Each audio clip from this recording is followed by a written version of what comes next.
Oromiyaa biyyi kee Oromoodhaa sabni kee bilisoomuu falmiin kee bilisummaa galmi kee rasaasaa kallachi kee haqaaf lubbuu kennitee haqummaa barbaachi kee ijji kee riban qabu hin ciisuu cinaachi kee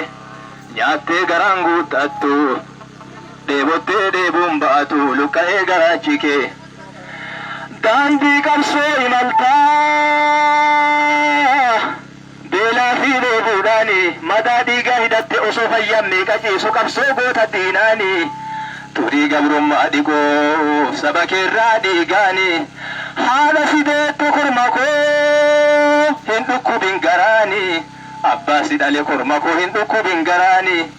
afuufiree xurumbaa kasargii bilisummaa hidhannoon malee hin jirtu biyya keerra tabbummaan biyya keerra tabbummaan biyya